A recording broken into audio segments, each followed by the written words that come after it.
जाजपुर पुणी लज्जा नाबालिका गण दुष्कर्म अभियोग हॉकी स्टाडियम क्रीड़ा कोच और तांकर अन्य दुई सहयोगी अटक।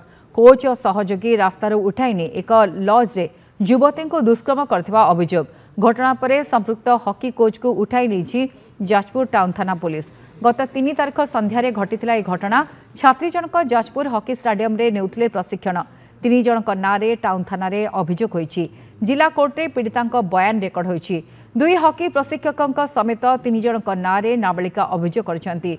टाउन थाना रे मामला रुजु होइतबा बेले कोर्ट रे पीड़िता बयान रेकर्ड करा जायछि।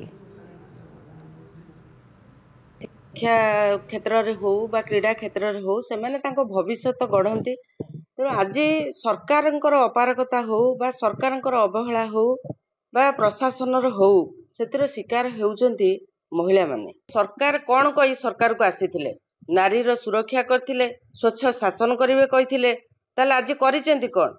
जे ये घटना घटेइची ताकू कठोर भाव में शास्ति दरकार, जहा कि शास्ति सीए ताकू सारा ओडिशा उदाहरण पलटिब।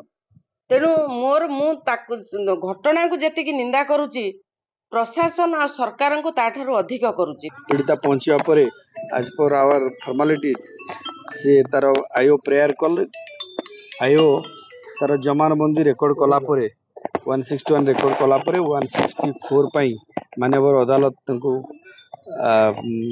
आदेश देइचंती एवं संपृक्ता पीड़ितांकर बर्तमान सेक्शन 183 बीएनएस अनुसार तांकर जमानबंदी रेकर्डिंग चली से रेकर्डिंग पर दफाटी घटनाटी बा ऑफेंस गुड़िक कौ मोड़ नब तापर कौन टर्न करुच्ची ताको आम अपेक्षा करके देखुछु।